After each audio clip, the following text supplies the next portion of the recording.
Assalamualaikum warahmatullahi wabarakatuh. Perkenalkan, nama saya Taufik Hidayat. Di sini saya bikin video untuk tugas.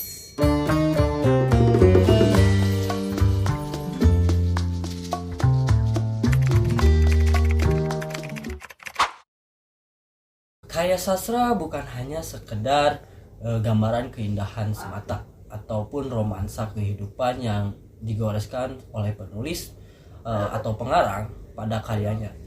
Namun ada juga pengarang yang ingin menyampaikan kritikan pada karyanya. Naskah drama Sidang Susila ini dibuat pada tahun 2008 karena sebuah reaksi Ayu Utami dan Agus Nur terhadap perundang-undangan yang dibuat pada waktu itu tentang RUU pornografi di Indonesia pada tahun 2007 sampai 2008. Undang-Undang Pornografi Nomor 44 tahun 2008 berisikan 45 butir pasal yang mengatur tentang pornografi dan porno aksi di Indonesia. Dalam pengesahan undang-undang pornografi ini, protes datang dari masyarakat, musisi, seniman, bahkan sastrawan. Undang-undang pornografi ini dianggap kurang jelas dalam pembatasan dan pengaplikasiannya, sehingga dianggap akan banyak kesalahan dalam penegakan hukum pornografi tersebut. Naskah Sidang Susila sebenarnya merupakan kritikan yang ditunjukkan kepada pemerintah melalui sebuah naskah drama. Naskah drama Sidang Susila memiliki cerita komedi dengan persidangan seseorang yang dianggap melanggar asusila. Drama Sidang Susila mengisahkan kekonyolan nilai hidup dan beberapa dialog tentang pelanggaran hukum susila yang ada. Latar dalam bagian pertama pada naskah Sidang Susila ini digambarkan ada sebuah tayuban yang diikuti oleh banyak laki-laki. Namun pada saat itu Susila yang sedang berdagang mainan gitu ya, datang dan digoda oleh Mira. Mira itu adalah salah satu penari tayub yang ikut bertayub di sana. Pada latar bagian pertama lebih menjelaskan bahwa Susila hanyalah seorang pedagang yang ikut bertayub karena godaan dari Mira tadi. Dan latar pertama bagian ini dimunculkan untuk mengenalkan tokoh Susila yang tidak bersalah, yang pada bagian selanjutnya dianggap sebagai penjahat moral. Seperti yang disebutkan tadi, Susila dianggap sebagai penjahat moral. Padahal ia hanya seorang penjual mainan yang memiliki dada yang besar.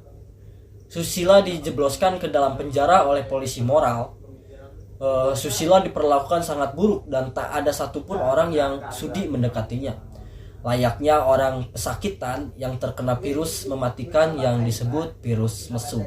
Susila atau yang bernama lengkap Susila Panna mengikuti berbagai proses hukum, salah satunya bolak-balik persidangan. Pembela dari pihak Susila berusaha keras membuktikan bahwa Susila tidak bersalah. Namun apa daya, hukum di sana tajam ke bawah, tumpul ke atas. Jaksa dan kroni-kroninya bisa dapat mengambil hati para demonstran untuk menghukum Susila. Dalam jeda persidangan, Susila dipaksa agar mengakui kesalahannya dengan berbagai cara kotor oleh polisi moral atas perintah jaksa. Bukan cuma itu, jaksa dan hukum juga mencoba memberikan sogokan agar pembela dari pihak Susila untuk berhenti membela kesalahan Susila. Ada satu kejadian di mana terjadinya gerakan separatis dari komplotan gerilyawan moral yang sedang menyusup ke kota. Dan komplotan itu ialah rombongan tayub yang pada awal cerita disebutkan salah satunya yaitu Mira. Mira menyelamatkan Susila dan menyuruh Susila untuk kabur dari penjara. Dengan penuh perjuangan, Susila berhasil kabur dari penjara. Pada saat sidang terakhir, pembela yang tadinya membela penuh Susila berubah menjadi menyalahkan Susila karena telah menerima sogokan dari jaksa.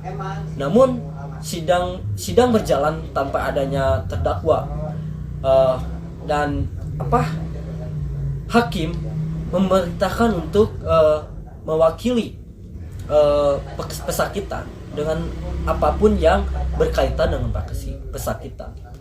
pada saat itu Susila diwakilkan oleh sebuah kloset atau WC ya yang pernah dipakai oleh Susila.